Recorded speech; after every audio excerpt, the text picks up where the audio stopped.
What if I told you that God didn't flinch the day you failed? Not when you lied, not when you betrayed yourself, not even when you gave up. The worst thing you've done, the part of you you hope no one ever sees, it drew him closer. I remember the night I broke down in my car, parked in some dim lot outside a pharmacy I didn't even need anything from. The engine was off, but my heart was racing. My hands trembled on the steering wheel, my throat tight with shame. I had made a mess. Not a small one. Not a mistake I could brush under the rug. A real, painful, gut-wrenching failure that cost people trust, cost me dignity, and nearly cost me my own sense of worth. I sat there, playing the scene over and over again in my head. What I did, what I said, what I didn't say, and then came the narrative that shame always brings like a tidal wave. You're not just someone who failed. You are a failure. That voice in your head, the one that sneers and hisses and always knows your weakest spot, that's the voice that starts writing your identity in ink when you're most vulnerable. You're a hypocrite. You've ruined everything. You're beyond fixing. And I believed it. I honestly believed that God wouldn't want anything to do with me anymore. Because if I couldn't even look at myself in the mirror, how could He look at me? I didn't pray that night. I didn't have it in me. I just sat in silence, in the thick air of guilt and regret. And that's when something strange happened. Not a light from heaven, not a booming voice, just a memory. A soft, unexplainable memory of being 5 years old, sitting in church with my grandmother. I remembered how she used to whisper, "God sees you and He loves you." She said it with such certainty, as if it was a fact as solid as gravity. In that car, years later, covered in shame, those words came back to me. Not in her voice, but deeper. Not loud, but undeniable. I haven't gone anywhere. I can't explain it other than to say it was grace. Not deserved, not earned, just there. Psychology tells us that when we fail, we go into hiding. It's wired into us, this deep, ancient instinct to isolate when we're ashamed. Because shame says, if they see the real you, they'll leave. So we disappear, we run from people, we run from accountability, we run from God. But here's what we don't always realize. He's not running from us. He's chasing us, not with punishment, but with presence. The kind of presence that doesn't demand you fix everything before being held. The kind of presence that doesn't wait until you're cleaned up to sit beside you. The kind that says, even in your worst moment, I choose you. This isn't some abstract theology or sweet-sounding Sunday message. This is the gritty truth of grace. God doesn't flinch at the sight of your failure. He doesn't distance Himself when you're covered in guilt. He draws nearer. And I think we forget that. We think His love is fragile, as if it can only survive our good days. But God's love doesn't break. It breaks through. It breaks through silence, through shame, through regret so heavy you can barely breathe. That night didn't erase the consequences of my actions. It didn't undo the pain. But it did undo the lie that I had outsinned God's love. And here's what I've come to believe, not just with my head, but with every scar on my heart. God's love isn't transactional. It's transformational. It doesn't say, change and then I'll stay. It says, I'm here even now, especially now. That's the kind of love that doesn't just heal, it resurrects. Let's talk about something most of us are too afraid to say out loud. The fear of being found out. Not the kind of found out that gets you arrested or thrown into public shame. I mean the slow, creeping terror that someone might see past your performance, that someone might peek behind the curtain of your polished life and realize you don't have it all together, that you're barely hanging on, that your faith is fragile, that your smile is rehearsed, that the version of you people love isn't the version you wake up to. I know that fear well. Years ago, I stood on a stage speaking about courage and vulnerability to a packed auditorium. People were clapping, nodding, leaning in. I smiled, I spoke with conviction, I quoted scripture and psychology and made people laugh and cry. And the whole time I could feel this tight knot in my stomach. Not from nerves, but from the weight of pretending. Because back at home, my marriage was in crisis. Back at home, I was barely praying anymore. Back at home, I was wrestling with a God I didn't even feel present. I felt like a hypocrite. I wanted to scream, if you knew what I was carrying, you wouldn't be clapping right now. You'd be walking out. But here's the part that wrecked me. God didn't walk out. He didn't stop meeting me just because I felt fake.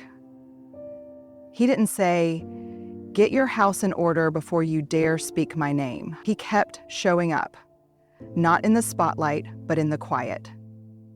In the drive home when I was crying behind sunglasses. In the late night silence when I couldn't sleep. In the moments when I finally dropped the act and whispered, I'm not okay. See, we've been taught to believe that God wants our best, our excellence, our strength, our holiness. But I think what he's really after is our honesty, because he can handle the real us, the scared us, the doubting us, the exhausted us. Psychologist tells us that when we feel shame, we instinctively self-protect. We wear emotional armor, people-pleasing, perfectionism, overachievement. We try to outrun exposure. But the problem with armor is that it keeps out not only the judgment, it also keeps out love. God's love doesn't land on who you pretend to be. It lands on who you are, the real you, the still healing you, the I believe, help my unbelief you. And yet we hide, because somewhere along the way, we started believing that if we're too broken, too inconsistent, too undone, we'll be rejected, not just by people, but by God himself. But let me tell you something that I had to learn the hard way. God is not impressed by your performance. He's moved by your presence, even if that presence is messy, uncertain, or full of doubt. I've stopped trying to impress God with my strength. I've started inviting him into my weakness. And every single time, I find that he is not repelled by my rawness. He is drawn to it. Like a parent to a crying child. Like a healer to a wound. Because that's the thing about relentless love. It doesn't run from your mess. It walks right into it and stays. So, if you've been wearing a mask, if you're tired of pretending, tired of performing, let me say this as clearly as I can.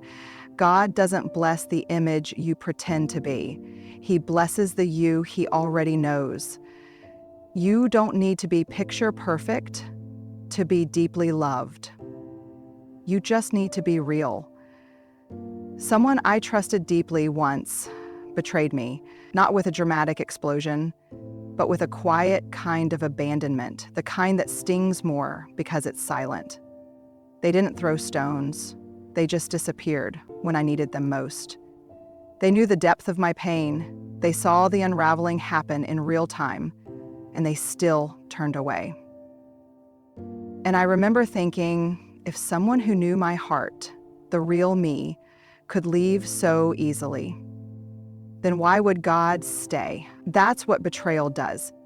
It doesn't just break your trust in people, it breaks your trust in love.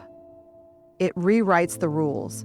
It says, don't get too close, don't open up too much, don't believe anyone who says, I'm not going anywhere.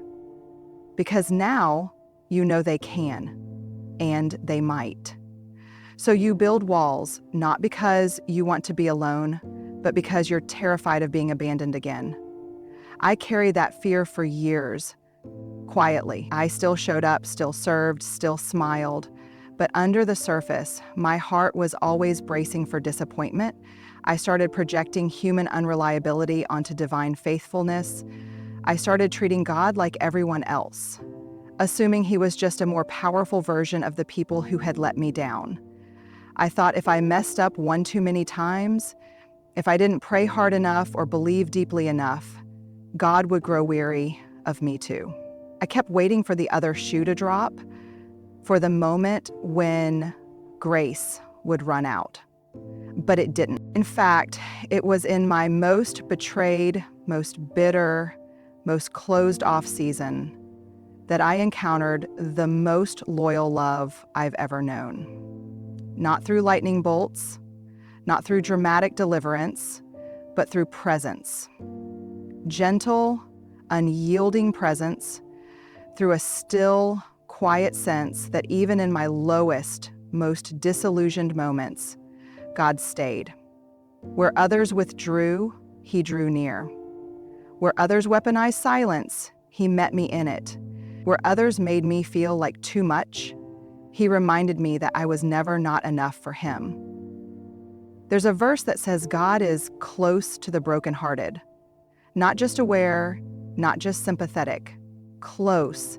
And I didn't fully understand that until I sat in the ache of betrayal, not knowing what to say, not even sure I believed anymore, and still felt the weight of something sacred in the room with me.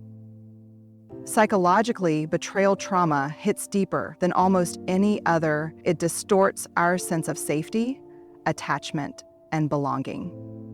We stop trusting not only others, but ourselves, our own judgment, our ability to know who's safe. That's why it becomes so easy to question even God's intentions. We confuse God with the people who failed to represent him. But God isn't just better than people, he's different. He doesn't love like we do, with conditions, with thresholds, with expiration dates. He doesn't pull back when it gets inconvenient. He doesn't use your weakness as a reason to withhold connection. He doesn't say, you've exhausted my patience. No, he says, even here, I choose you. And that truth began to slowly unwrite the script betrayal had etched into my soul.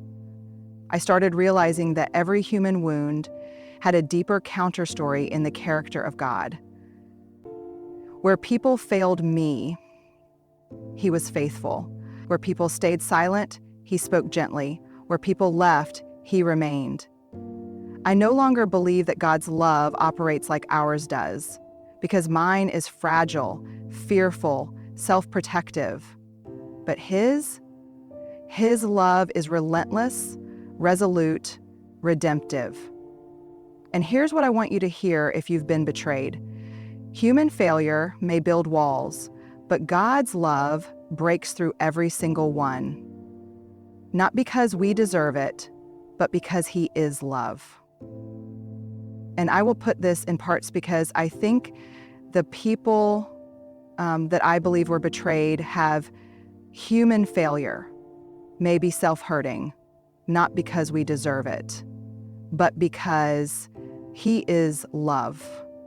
And I will put this to every single person. Not because we deserve it, but because you don't have to live your life looking over your shoulder, waiting to be left.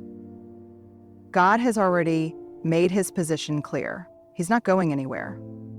There was a season in my life where I didn't just feel distant from God, I didn't want him. And I don't mean that flippantly or rebelliously. I mean it in the most exhausted, soul-weary, silent kind of way. I was tired, not just physically, not just emotionally, but spiritually empty.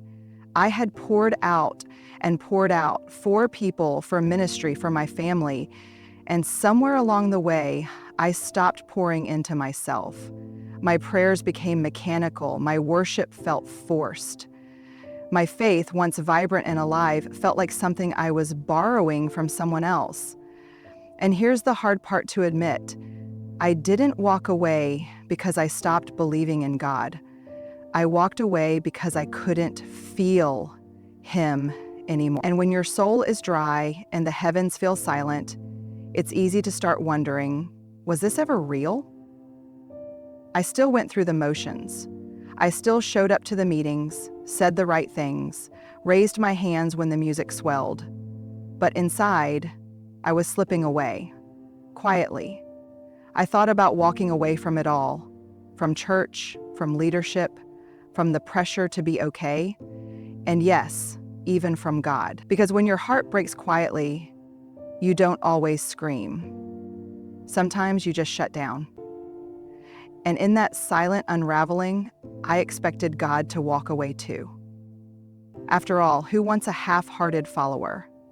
Who wants someone who's numb? Who wants someone who isn't even sure they care anymore? But here's what stunned me. He didn't leave. He didn't scold me. He didn't throw guilt in my face. He didn't demand I try harder or pray louder. I sold. He just stayed. Patient, gentle.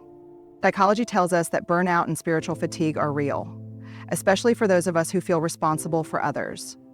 When our compassion is overextended and we've ignored our own needs for too long, we hit a wall, a deep inner collapse. And in those moments, it's easy to confuse exhaustion with disobedience, to believe our lack of passion is a personal failure.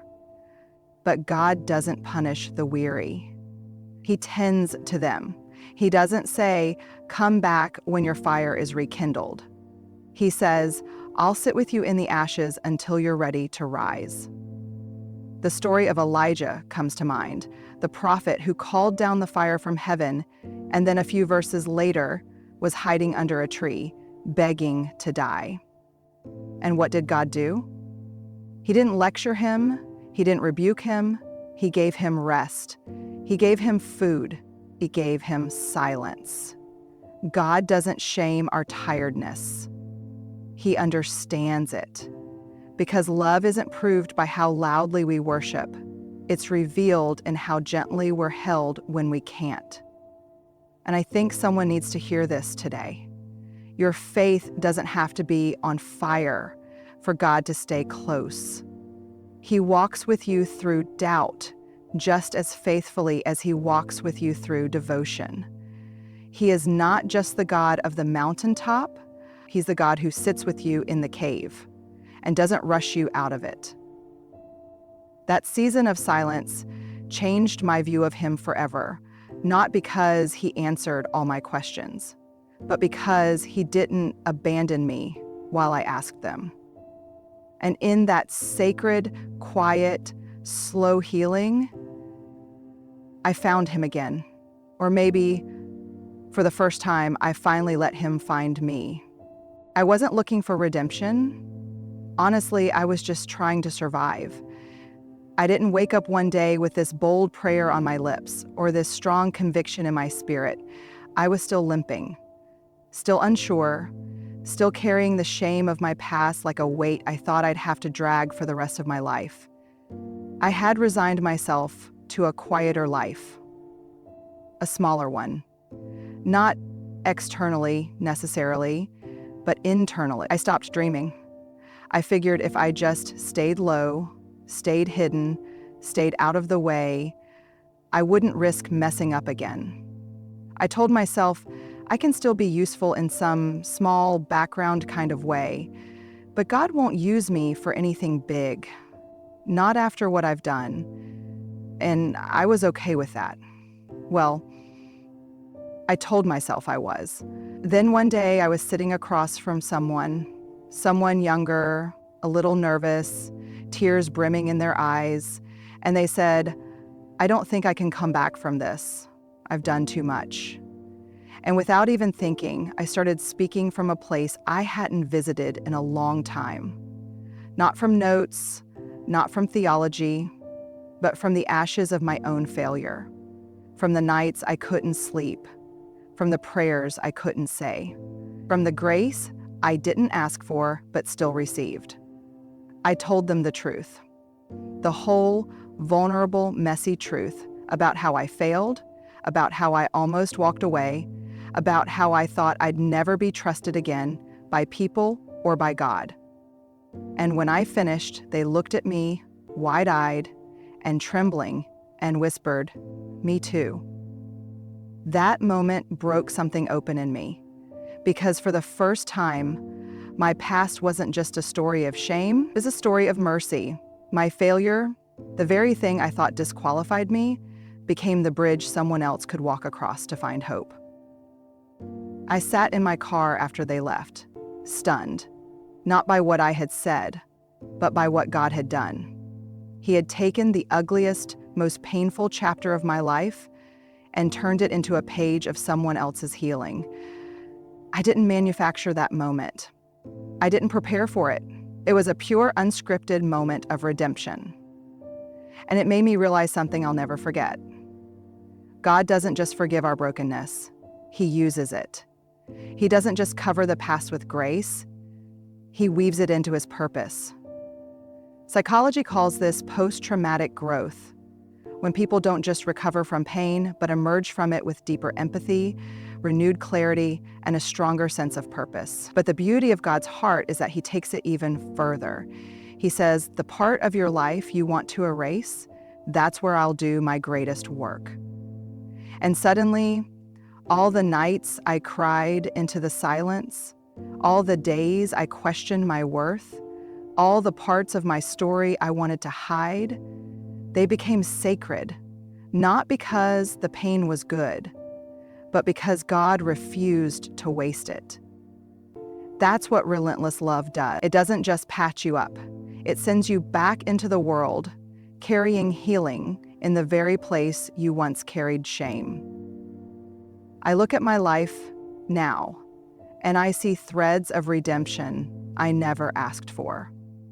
Opportunities I didn't pursue. Connections I didn't orchestrate.